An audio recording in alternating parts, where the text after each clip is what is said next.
1 Reis, capítulo 7, nós vamos ler do verso 1 até o verso 14. Vamos ler do verso 1 ao verso 14 do capítulo 7, meus irmãos. Então, por favor, abram suas Bíblias e acompanhem a leitura da palavra de Deus. Diz assim: Edificou Salomão os seus palácios, levando 13 anos para os concluir. Edificou a casa do bosque do Líbano, de 100 côvados de comprimento, 50 de largura, 30 de altura, sobre 4 ordens de colunas de cedro e vicas de cedro sobre as colunas.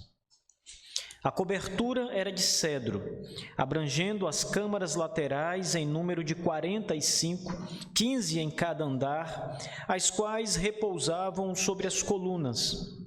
Havia janelas em 3 ordens e janelas opostas à janela em três fileiras. Todas as portas e janelas eram quadradas, a janela oposta à janela em 3 fileiras.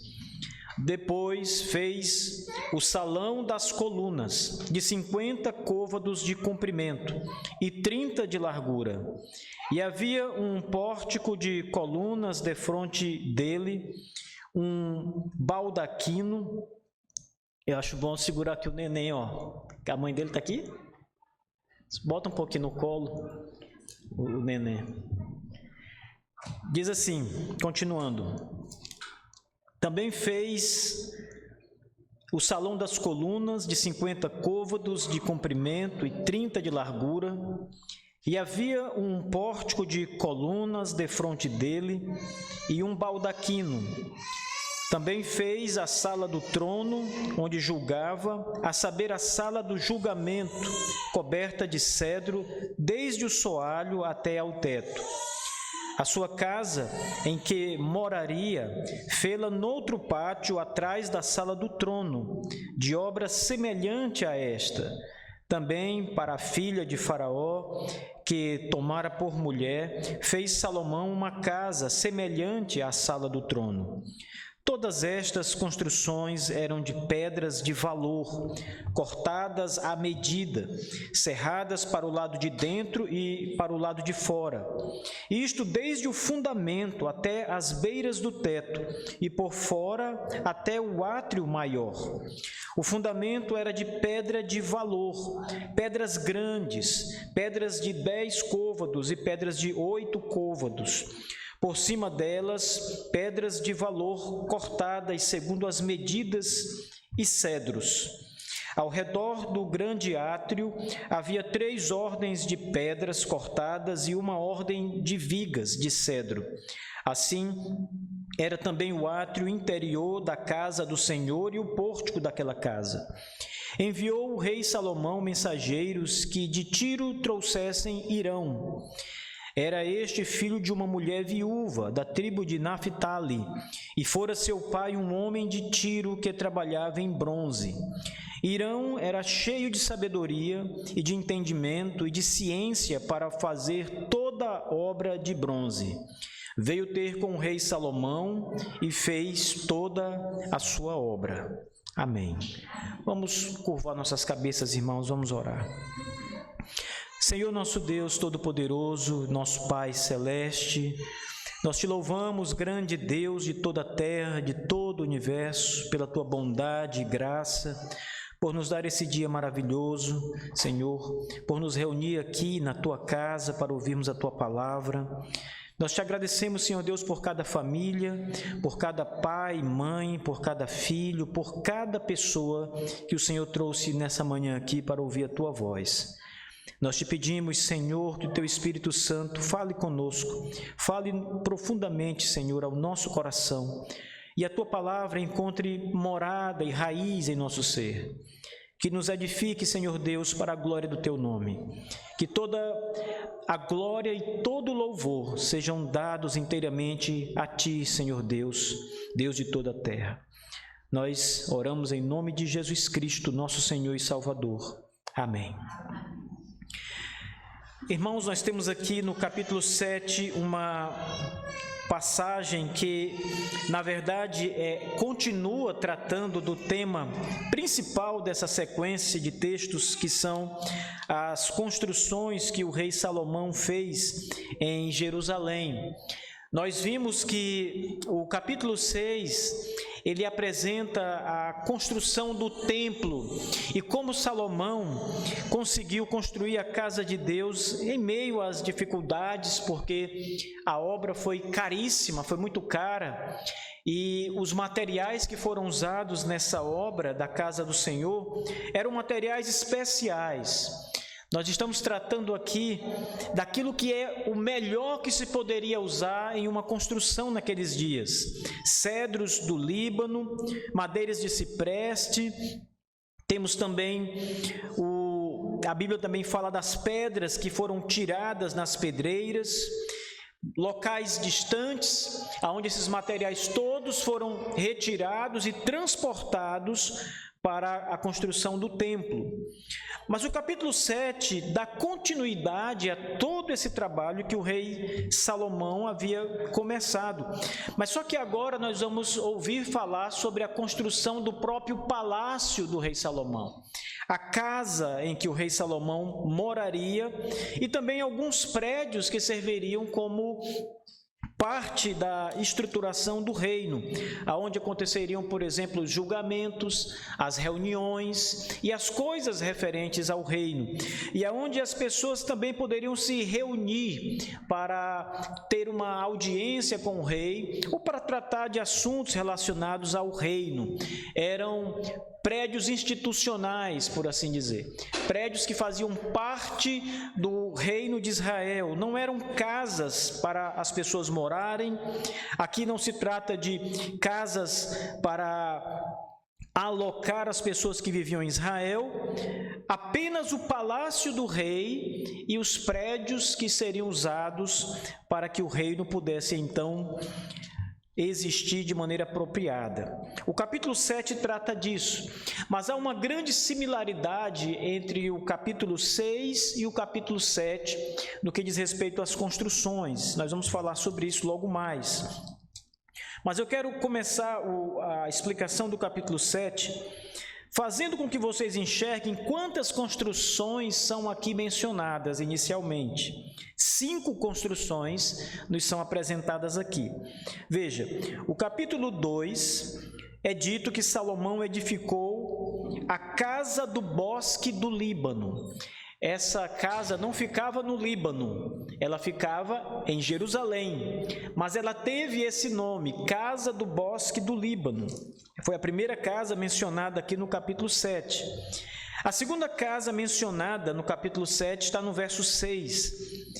Depois fez Salomão o salão das colunas. Essa é a segunda repartição, ou segunda casa que nos é mencionada com detalhes de tamanho, largura, etc.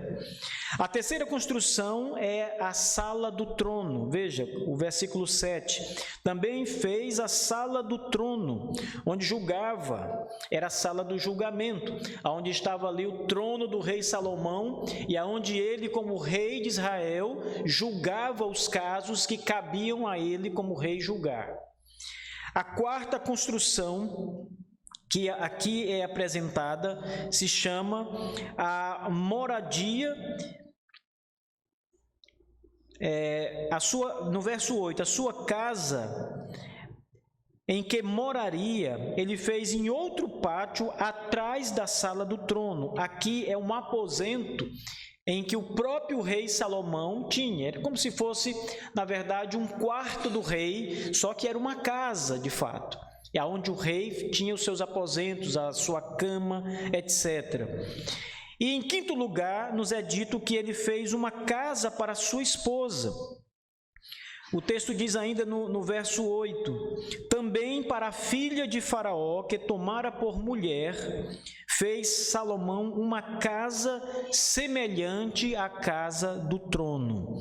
Então, o capítulo 7 fala de 5 casas, 5 grandes construções que são aqui apresentadas. O texto vai ainda falar dos átrios, que são mais ou menos o equivalente para nós de praças ou terraços construídos nestas casas, mas elas fazem parte das casas, elas são parte desse conjunto de construções. O primeiro detalhe entre o capítulo 6 e o capítulo 7, entre a construção do templo de Deus no capítulo 6 e a construção dos edifícios que são chamados aqui de palácios reais de Salomão, a primeira coisa é o tempo. Observem, irmãos, que para construir a casa do Senhor, 7 anos foram necessários. O capítulo 6, o último verso, verso 38, quando toda a obra está ali concluída, o texto diz: no ano 1/10 do mês de Bul, que é o 8º, se acabou esta casa, a casa de Deus, o palácio de Deus, se acabou esta casa com todas as suas dependências, tal como devia ser. Levou Salomão 7 anos para edificá-la. Essa informação ela está no final da narrativa da construção da casa do Senhor. O capítulo 7 começa pelo fim. Ele começa apresentando quanto tempo Salomão levou para construir o seu palácio. Veja, edificou Salomão os seus palácios, levando 13 anos para os concluir. Então nós temos na primeira narrativa a descrição do tempo que foi usado na construção lá no finalzinho. Mas na segunda narrativa do templo, da construção dos palácios de Salomão, esse tempo de construção aparece logo no começo. E aqui há um contraste intencional do autor. Ele quer mostrar quanto tempo foi necessário para fazer a casa de Deus e quanto tempo se levou para fazer a casa de Salomão, o palácio de Salomão. Aqui é preciso ter cuidado, irmãos, para não achar que Salomão caprichou mais na sua casa, por isso levou 13 anos para construí-la. É necessário entender aqui que o tempo foi maior, porque as construções eram muito maiores. Por exemplo, esse bosque do Líbano, a casa do bosque do Líbano, só esta construção é maior do que o templo de Salomão. Só esta casa, veja, foram 5 casas construídas. Apenas essa já é maior do que o templo inteiro.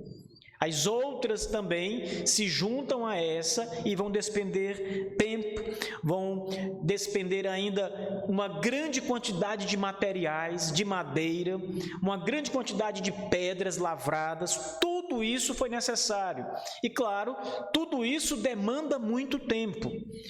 Um outro detalhe importante é quando Salomão estava edificando aqui a sua casa, nós só temos a informação de que ele levou 13 anos para concluir, mas o texto não diz que ele começou a construí-la quando terminou o templo. E às vezes nós podemos ler a sequência do texto e achar exatamente isso, que Salomão começou a construir a sua casa quando terminou a casa de Deus. Mas provavelmente Salomão começou as casas simultaneamente. Isto é, enquanto ele fazia o templo do Senhor, ele também construía os seus palácios. Senão, nós precisamos entender que só nas construções Salomão levou 20 anos, só fazendo prédios. A sua casa, o seu palácio só seria construído 7 anos depois, na verdade seria começado 7 anos depois, e ele só teria um palácio 20 anos depois do seu reinado, o que provavelmente não seja o caso. É mais provável que as construções tenham sido feitas simultaneamente.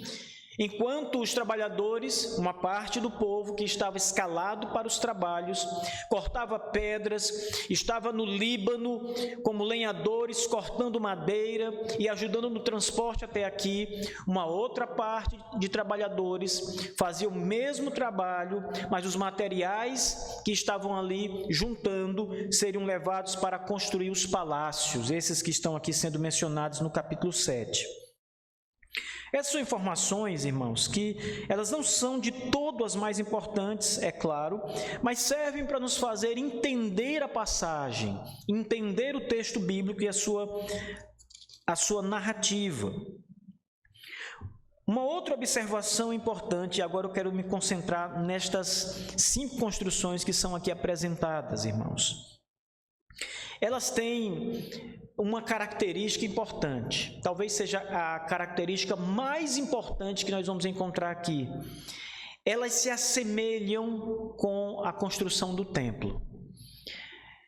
Isto é, os palácios de Salomão, eles têm uma equivalência, uma proximidade com a construção do templo. O que Salomão queria era fazer os seus palácios de alguma forma que lembrasse ou que se espelhasse no templo, na casa de Deus que ele estava construindo, havia acabado de construir. De modo que a arquitetura é muito parecida. Se vocês forem a Brasília, ou quem já foi em Brasília, sabe que boa parte de Brasília tem a marca de um arquiteto chamado Oscar Niemeyer. E quem conhece, por exemplo, um pouco de arquitetura, quem estuda essa área, vai saber que cada arquiteto ele tem um estilo. Então você, quando olha para um certo trabalho de um arquiteto, você pode achar o seguinte: esse trabalho provavelmente foi feito por tal arquiteto.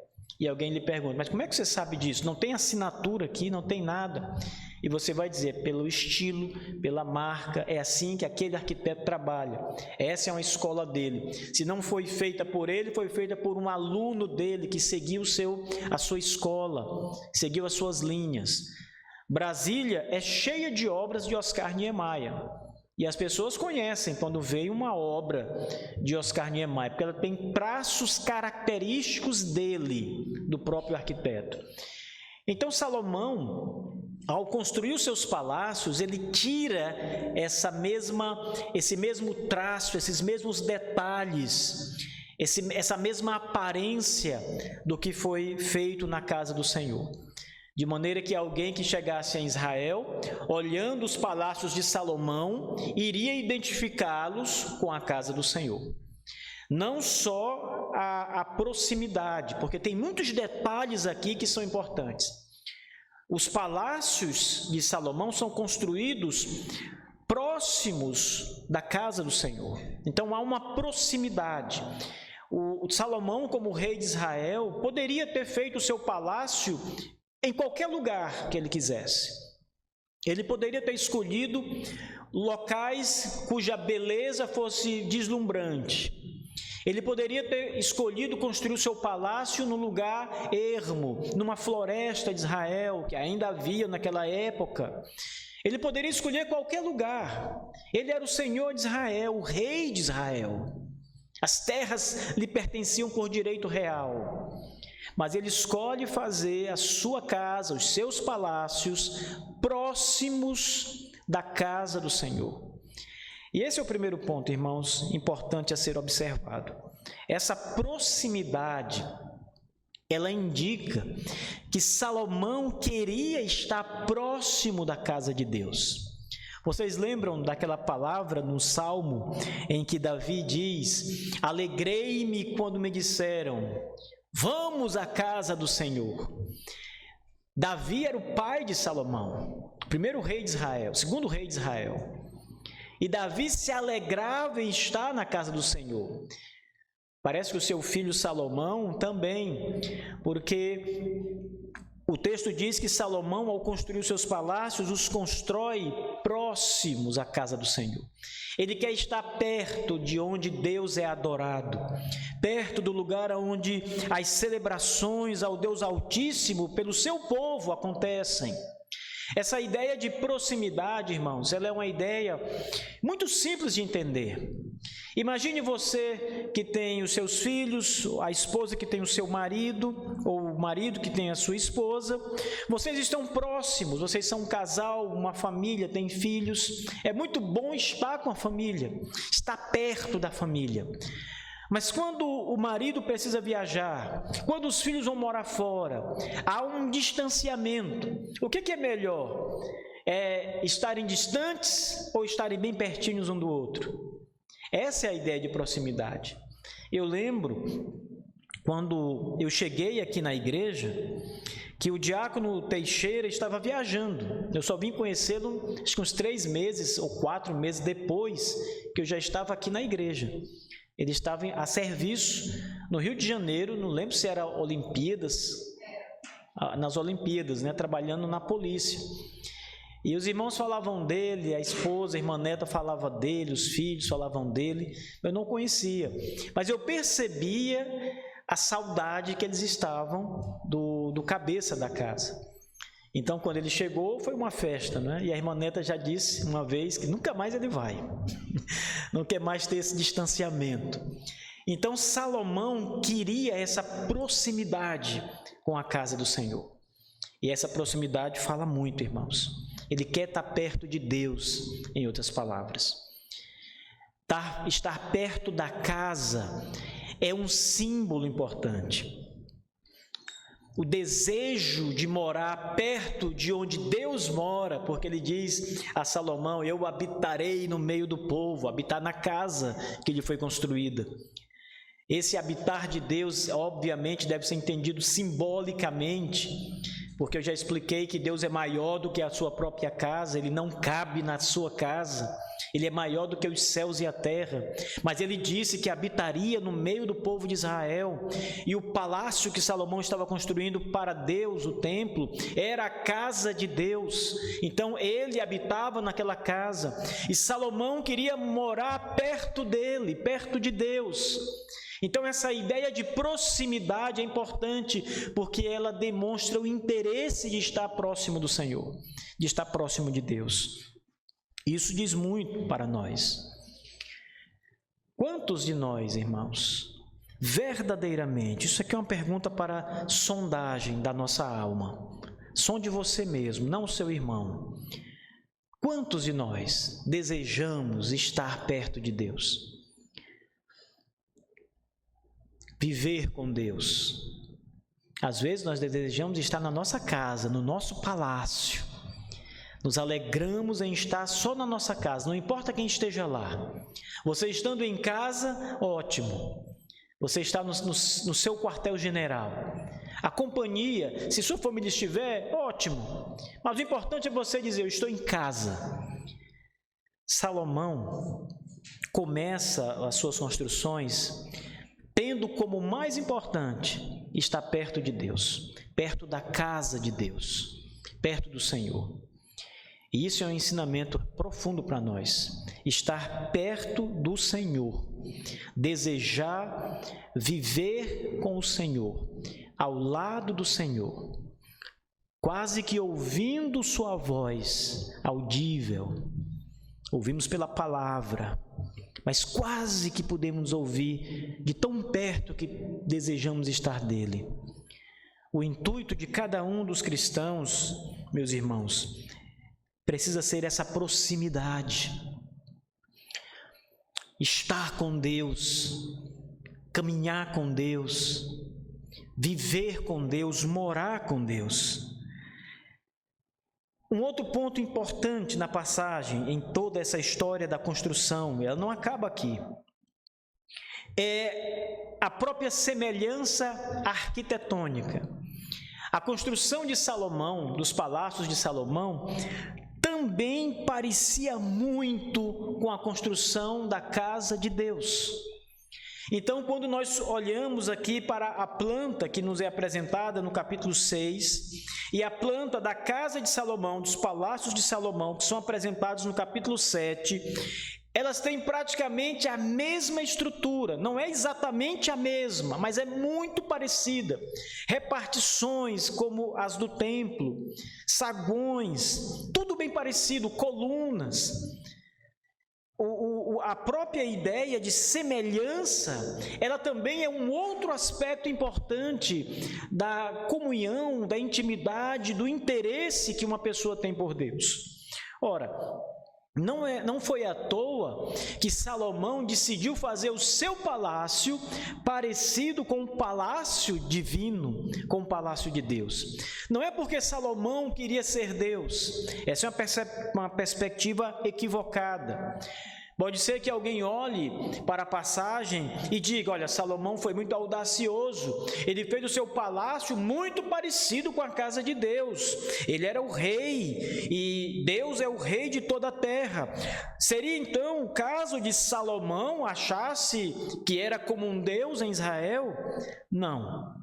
Ele nunca teve essa pretensão. Nós não vamos encontrar o menor sinal desse tipo de ideia em Salomão.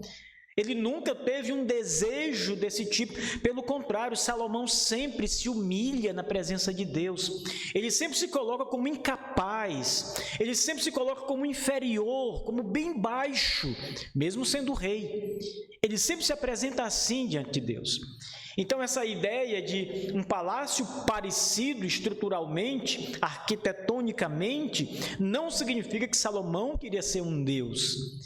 Significa que Salomão copiava a beleza do templo, porque ele também se sentia mais próximo de Deus com a aparência da sua casa, uma casa real. Aqui tem um outro exemplo interessante, irmãos. Na Idade Média, quando uma grande manifestação de arte começou a surgir, e nós hoje podemos admirar a beleza de muitas construções medievais, capelas construídas, igrejas. Por exemplo, uma das capelas mais bonitas já construídas foi a Capela Sistina, em Roma, católica romana. Em termos arquitetônicos, em termos de beleza, é algo absurdamente lindo, irmãos. Você pode não gostar nada do catolicismo romano, reprovar a doutrina, reprovar aquela religião, mas você não pode reprovar a beleza da arte, porque é lindo ali, as abóbodas daquela capela, e algumas capelas, inclusive esta, a pintura do teto, do telhado, além da forma arquitetônica, que já traz uma beleza por si só, as pinturas do teto, elas são uma grande maravilha, irmãos. Algumas delas são pintadas como se fosse o céu, com anjos, com estrelas, coisas desse tipo. Então, são de fato uma obra de arte. E aqui, o que Salomão está fazendo é uma obra de arte no seu próprio palácio, para lembrar, para se aproximar dessa atmosfera divina também, através da beleza, da arte, dessa semelhança arquitetônica. Esse detalhe, irmãos, ele também não deve passar despercebido por nós, porque ele também demonstra o interesse que o rei Salomão tinha com a casa de Deus e com a sua própria casa, em relacioná-la de alguma forma com a casa do Senhor.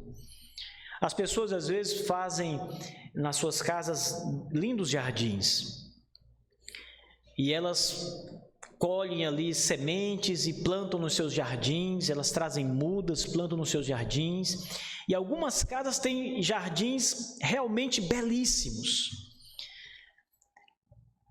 Algumas casas procuram imitar no seu jardim uma floresta, e elas têm ali muita diversidade de plantas, de árvores até. Algumas casas têm uma frente ampla e podem plantar árvores. E algumas dizem assim: essa minha casa é porque eu amo tanto as florestas que eu quis trazer uma floresta para dentro da minha casa, para a porta da minha casa.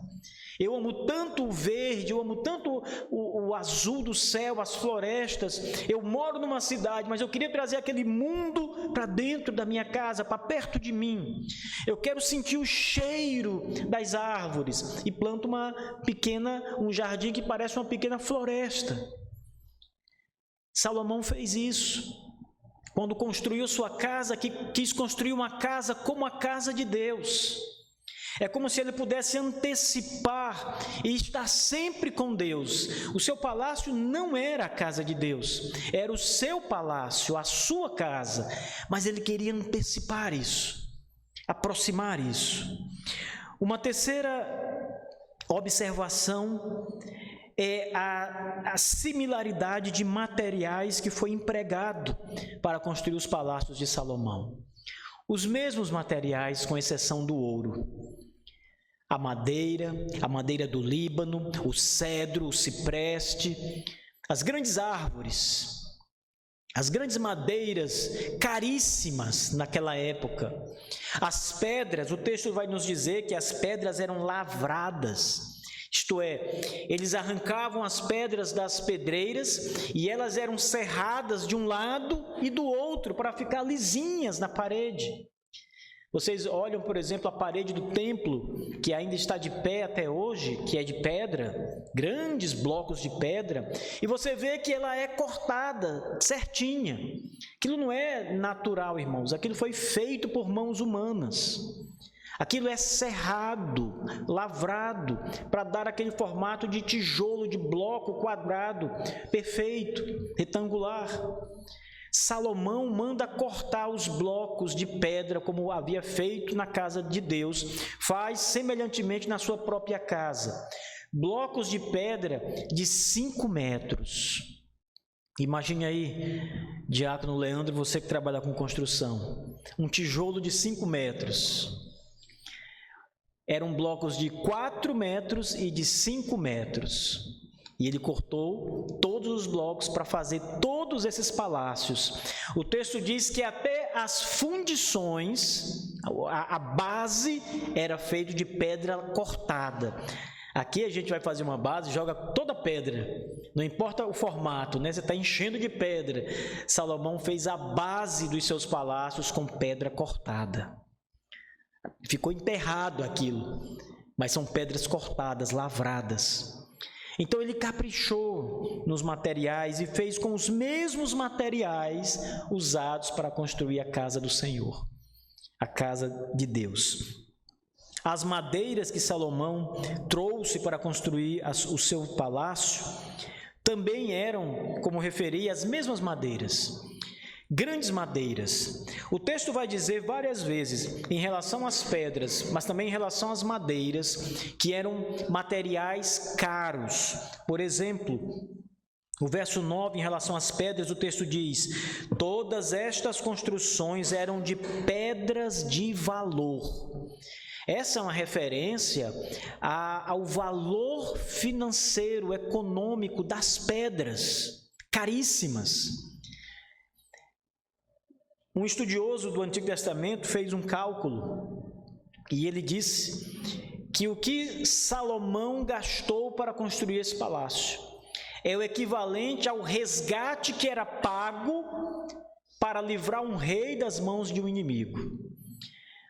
Ou seja, quando um exército invadia um outro reino, um exército inimigo invadia um certo reino, e eles queimavam, pilhavam ou capturavam numa batalha um rei inimigo, esse rei poderia ser devolvido, mas o preço pela vida do rei era altíssimo.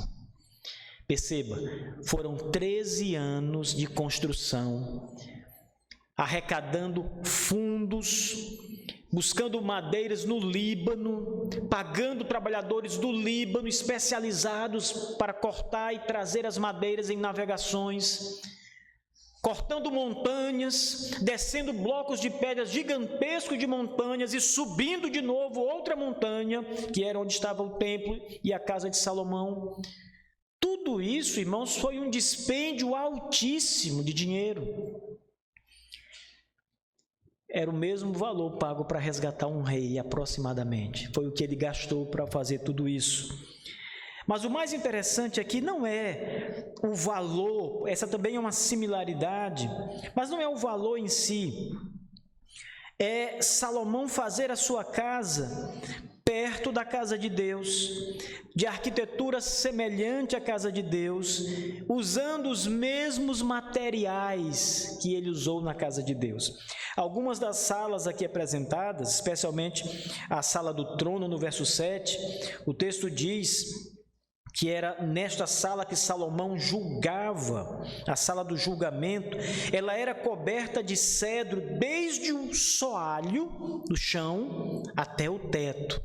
Isto é, toda a casa, toda esta sala do julgamento, a sala do trono do rei, era de pedra coberta de cedro. O chão era de cedro, as paredes cobertas de cedro, o teto era de cedro. O que isso lembra a vocês? Senão o Santo dos Santos, que também era todo de cedro, a descrição é exatamente a mesma, mas era banhado a ouro. Aqui não há ouro, mas a semelhança, o material, tudo é a mesma coisa.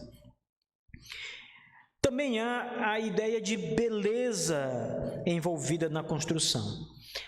Não se tratava de uma construção que era simplesmente cara, e nem se tratava de uma construção que era simplesmente feita com materiais bons. Você pode usar tudo isso e fazer uma coisa feia. Você viaja por essas grandes cidades, por exemplo, e você vai ver prédios enormes, altos, mas uma coisa feia, uma caixa de concreto. Não tem beleza, não tem harmonia, não tem traços do belo. É simplesmente reto, uma parede lisa, reta, sem nenhuma beleza. Aqui nesse palácio, como na casa que Salomão construiu para o Senhor Deus, havia beleza, muita beleza. Veja, irmãos, no verso 2, o texto diz que Salomão edifica a casa do bosque do Líbano. Como eu disse, essa casa era em Israel. Mas por que ela tinha esse nome? Casa do bosque do Líbano. Porque ela ganhou esse nome e ela é repetida várias vezes na Bíblia. Vocês vão ver várias vezes uma referência à casa do bosque do Líbano. Ela não tinha esse nome por outra razão, senão porque essa construção parecia com as florestas do Líbano. Ou seja, você pode imaginar uma casa que se parece uma floresta? Uma casa de pedra que se parece uma floresta, se parece os bosques do Líbano, aonde as madeiras vieram. Esta era a casa. Era uma casa de uma beleza sem par. E ela ganhou esse nome por causa das colunas que Salomão mandou construir nessa casa. Eram várias colunas de madeira que se pareciam com os cedros do Líbano, erguidos nos bosques do Líbano.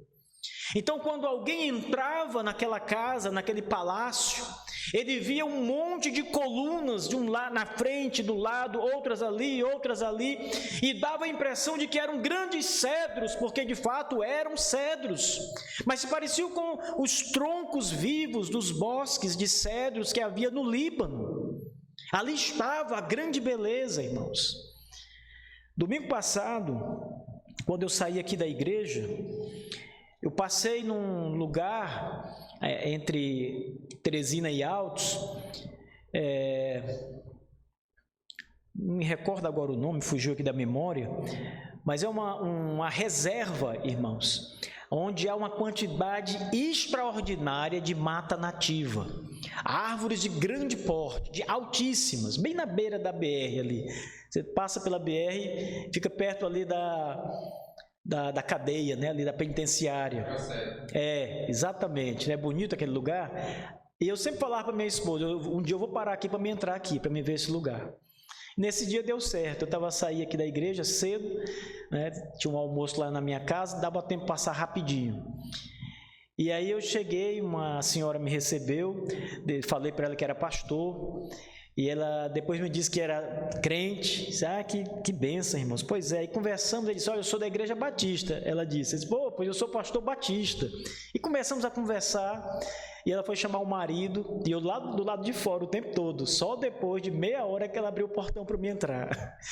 E ele então me levou lá no lugar e começou a contar histórias, e a gente passeou lá por dentro. Olha, irmãos, é algo lindo demais.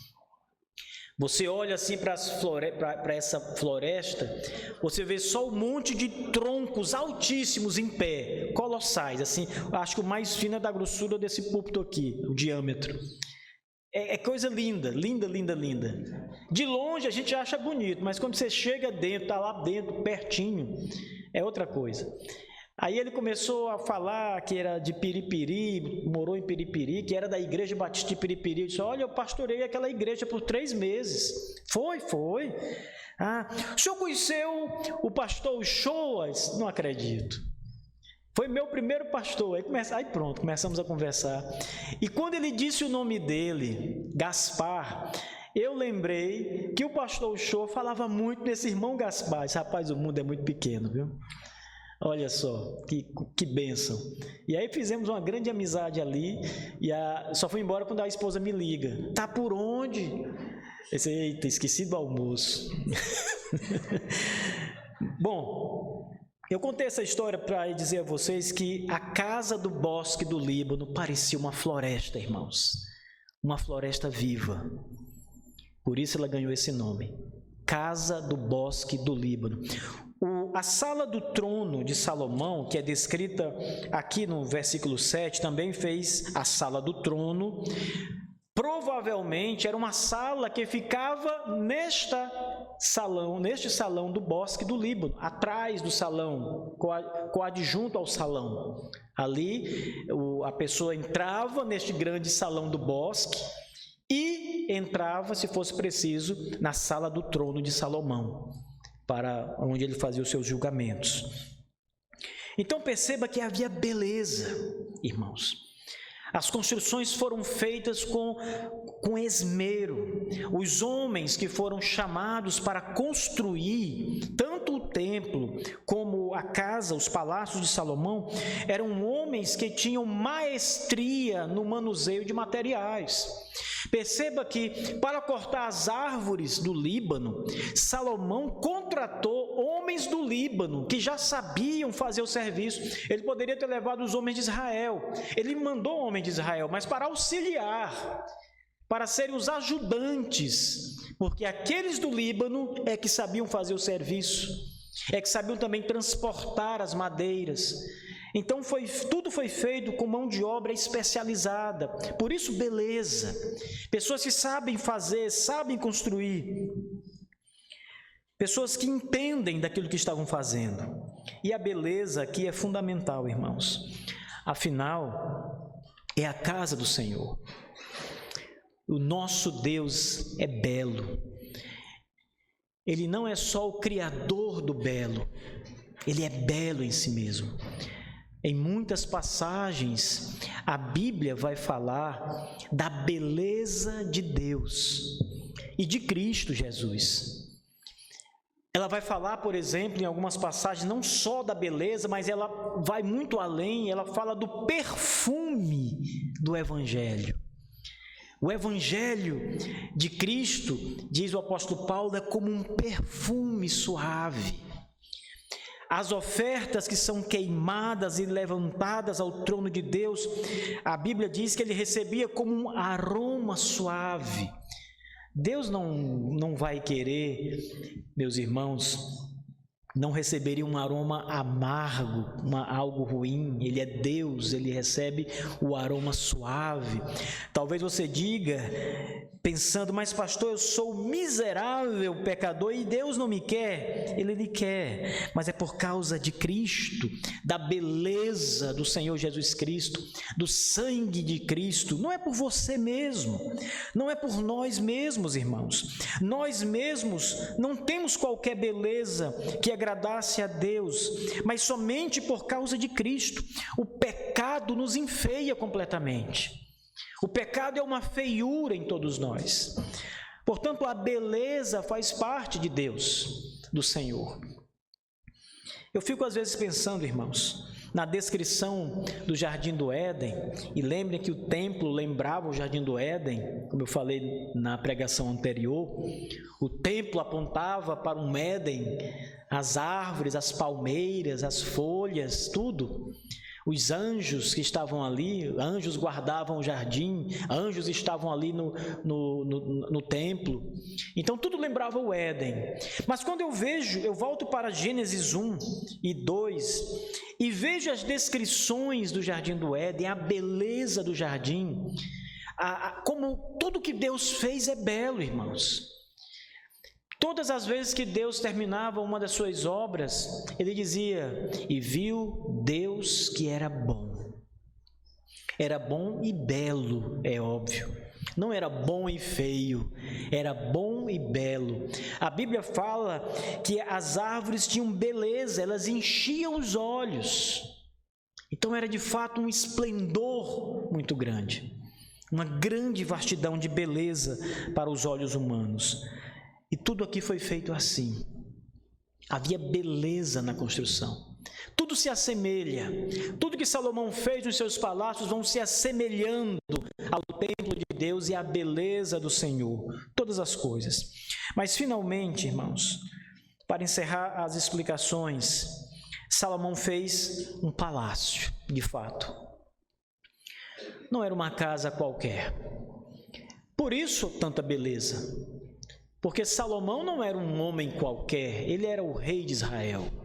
Não poderia ser uma casa qualquer para o rei de Israel. Um rei, ele precisa morar num palácio. É por isso que Salomão faz uma casa, e nós vimos também que a palavra casa no hebraico traz a ideia de palácio, não de igreja, mas de palácio. Templo é uma aplicação. A palavra exata, quando diz que Salomão fez a casa de Deus, é literalmente uma casa para uma pessoa morar, um palácio para o grande rei dos reis morar. E ele faz o seu palácio, porque ele também é um rei, e os reis moram em palácio. Mas vejam, essa ideia, mais uma vez, precisa ser levada com cuidado, porque de maneira nenhuma deve transparecer aqui a ideia de que Salomão quer ser como Deus. Não é isso. Todos os reis moravam em palácios. É a autoridade máxima do reino, a quem todos devem honrar como rei. Então, era natural, comum, esperado que ele tivesse o seu palácio. E de fato ele fez o seu palácio. Não porque queria ser Deus, mas porque era o rei de Israel. Mas de uma forma ou de outra, irmãos, palácios são para reis. E não é à toa que Deus tem um palácio, porque Ele é Deus e é chamado de Rei dos Reis, o grande Rei. Cristo também é descrito como Rei dos Reis e o Senhor dos Senhores. Então há um palácio que merece aquele que o habita, o nosso Deus Todo-Poderoso. E o palácio de Salomão apenas é uma figura pequena, simbólica, no máximo manchada daquele palácio e daquele rei que se assenta no grande trono. Tem algumas coisas interessantes aqui nessa passagem, irmãos, para nós encerrarmos. A primeira delas, esteja perto de Deus. Deseje estar perto de Deus. Se esforce para estar perto de Deus. Faça como Salomão, que buscou essa proximidade de estar com o Senhor, de estar perto de Deus. Segundo, sua vida, ou para ser mais exato, o seu ser, você, é um templo de Deus. É o templo do Espírito Santo, é o templo de Deus.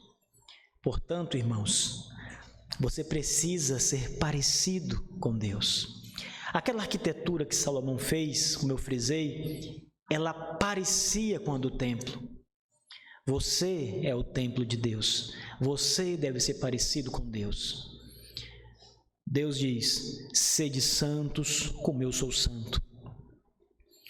Nós não conhecemos a forma de Deus. Ele é espírito, por isso não se pode conhecer forma espiritual. Espíritos não têm forma. Então, assemelhar-se com Deus não significa dizer que o seu corpo deve ser parecido com o corpo de Deus. Significa dizer que você, o mais íntimo do seu ser, precisa ser como Deus. E você precisa trabalhar para isso, vivendo uma vida santa, desviando-se os pés dos caminhos tortuosos, andando nas Escrituras, conhecendo mais sobre o Senhor, sendo santo como Ele é santo. Assim você se parece com Deus, em obediência, adestrando sua vida em conformidade com a palavra. Assim você se parece com Deus. Você também, como homem, e assim como a casa de Salomão foi construída com os mesmos materiais que a casa de Deus foi construída, você tem um corpo idêntico ao corpo do nosso Senhor Jesus Cristo, o Rei dos Reis. O seu corpo não é diferente do corpo dele. O seu corpo sangra como o corpo dele sangrou. O seu corpo se desenvolve, cresce como o corpo de Cristo se desenvolveu e cresceu. Ele foi criança, ele passou por todas as fases da sua vida até a sua morte. O seu corpo envelhece como o corpo de Cristo envelhecia. Você sente dores como Cristo no seu corpo sentiu dores. Ele foi coroado com espinhos. Ou vocês acham que aquelas coroas de espinhos que eram enfiadas, cravadas na testa de Jesus, não lhe causavam dor? E aquilo era só um teatro de Jesus. Jesus é Deus, é claro que ele não sentia nenhuma dor ali, ele apenas fingia. Ele era homem como nós. Cada cravo nas suas mãos, na cruz, foram dolorosos. Cada gota de sangue significava dor e sofrimento em Cristo, como você. As feridas causam dor e sofrimento em você. As doenças te abatem. Você sofre. Cristo também sofria. Você é feito do mesmo material. Do mesmo material que o Filho de Deus. Como o templo, como a casa e os palácios reais de Salomão. Você também é belo. Outro dia eu vi uma mãe cujo filho não tinha lá tanta beleza, mas ela abraçava o menino e dizia: meu filho é lindo, meu filho. E ela tem razão, irmãos. O homem, o ser humano, é belo. Ele foi criado à imagem e semelhança de Deus. O fato de o homem ser a imagem de Deus já demonstra a sua beleza. A beleza humana não pode ser apenas delimitada ao exterior, à sua forma, à sua aparência, aos seus traços. A beleza humana é maior do que isso. Jesus Cristo, por exemplo, em Isaías capítulo 53, é descrito como um homem que não havia nele formosura alguma. É claro que Isaías, ao citar essa passagem, ele está pensando no sofrimento que Cristo estava ali sentindo, na sua carne dilacerada, ele ensanguentado, inchado. Ele estava desfigurado, não havia beleza nele, claro. Mas o que não significa dizer que Cristo, exteriormente, na sua aparência, fosse um exemplo da grande beleza. Não significa dizer que Jesus foi o exemplar humano mais lindo do mundo no quesito beleza física. Não é isso, irmãos. É claro que não é isso. A beleza, e a Bíblia diz que Cristo é belo, mas ao mesmo tempo diz que não havia beleza nenhuma nele. Essa beleza de Cristo não é o exterior, é uma beleza maior, interior, do seu ser, do seu conjunto, do todo. E o homem também é belo, porque ele também foi criado à imagem de Deus. Então, há beleza nesse templo que é você, o templo do Espírito Santo. Por isso, irmãos, que cultivar o jardim, depois cultivar ou guardar, cuidar, zelar, que é a palavra decorrente de cultivar. Cultivar tem a ideia de agricultura, propícia para o jardim do Éden, mas zelar, guardar, cuidar, apesar de vir da mesma raiz, tem uma ideia de um outro tipo de cultivo, guardar a casa.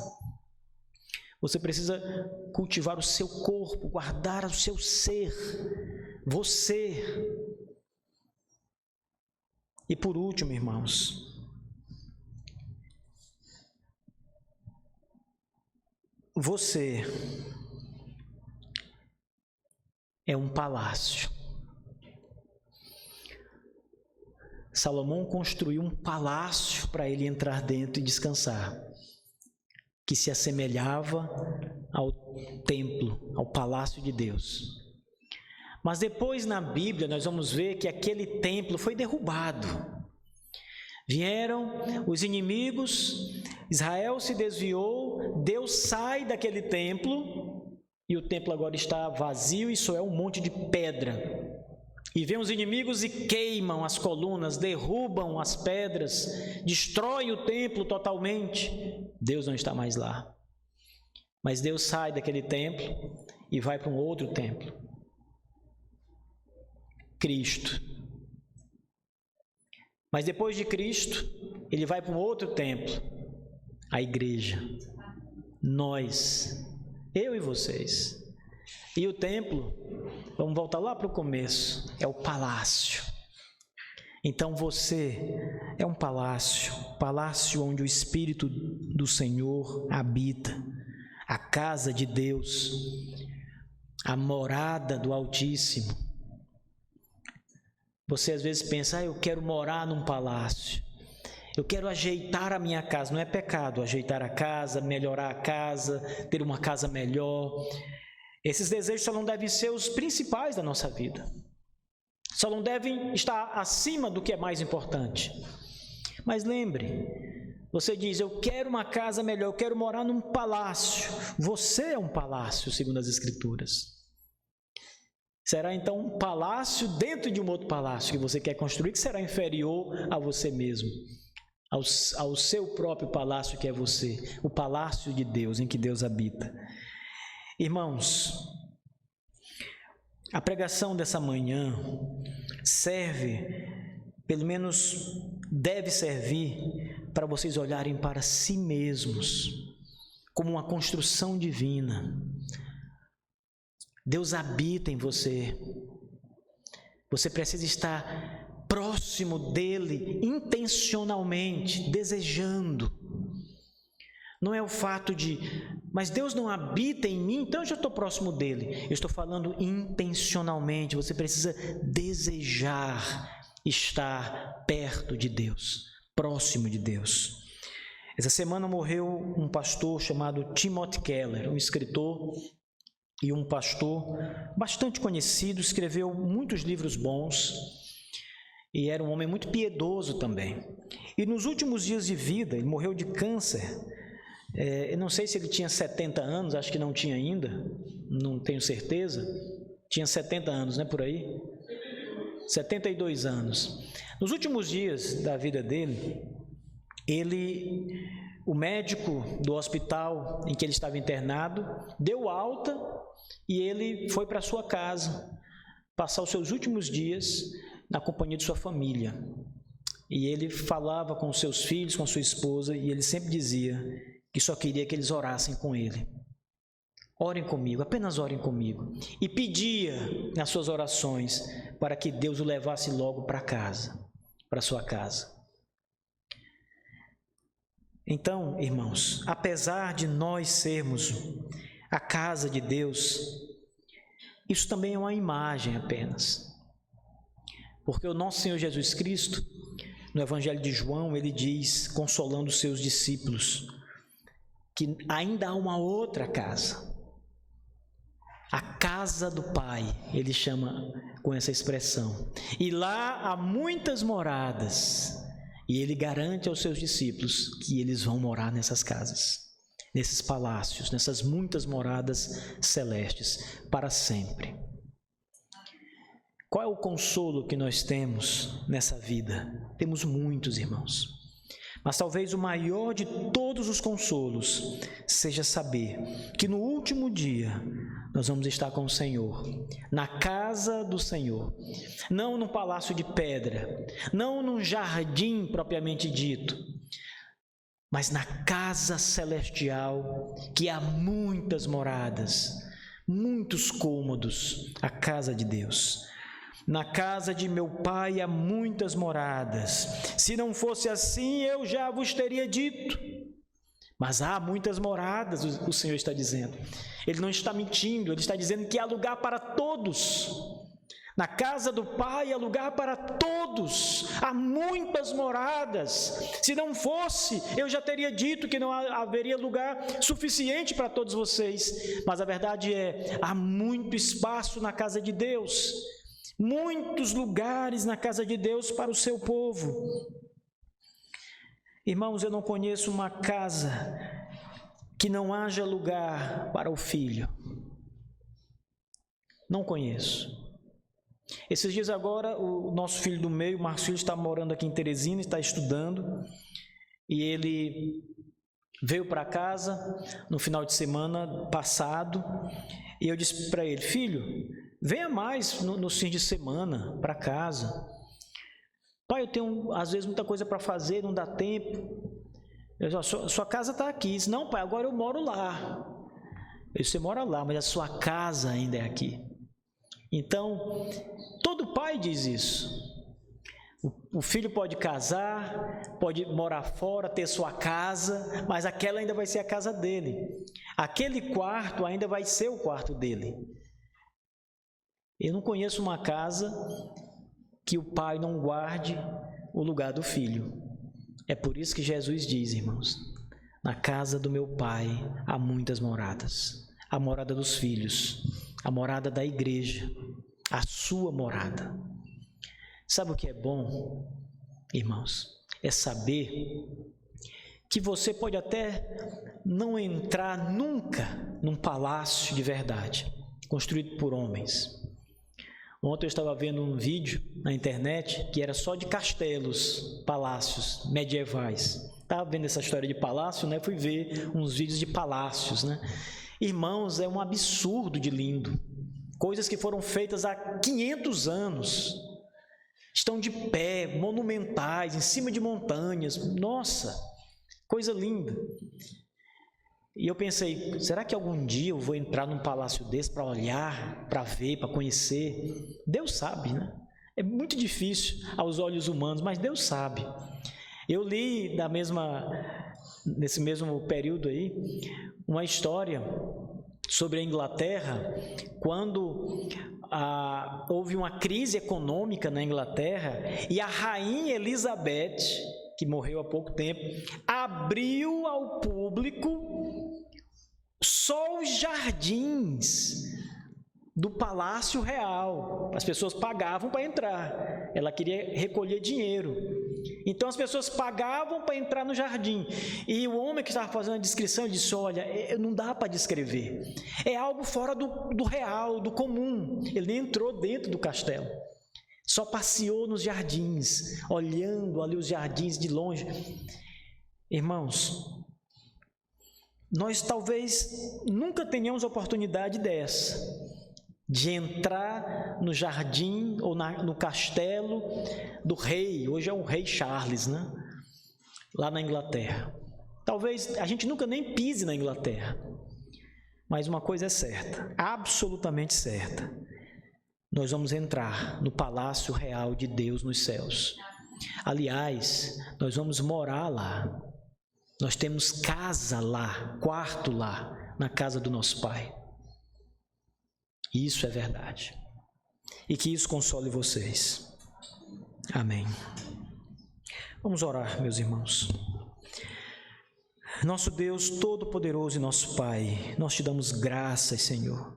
Te damos graças, ó Deus, pela tua bondade, pela tua grande e infinita misericórdia para conosco, por nos salvar dos nossos pecados, Senhor, por nos ajudar a olhar para Jesus Cristo, teu Filho, o nosso Senhor e Salvador, maravilhoso, belo, lindo, cheio de glória e de majestade. Ó Deus, muito obrigado pela tua beleza, bondade, por nos fazer contemplar tamanha riqueza do Senhor em graça e misericórdia. Nosso Deus, nos ajude com a tua palavra, Senhor. Nos ajude a enxergar constantemente aquilo que os nossos olhos às vezes não veem. Torna o nosso espírito sensível, Senhor Deus, à tua voz.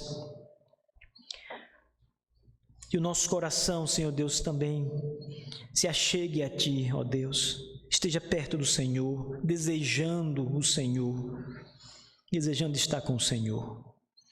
Ó Senhor Deus, que todas as amarras do pecado que nos impedem de estar perto de Ti, ou de Te desejar profundamente, que cegam os nossos olhos para ver a beleza do Senhor e Sua glória.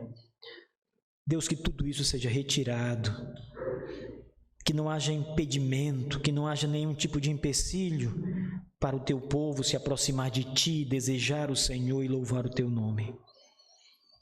Nos faz contemplar a Tua grandeza, Senhor. Nos faz admirar-nos da Tua glória e da Tua majestade, Senhor.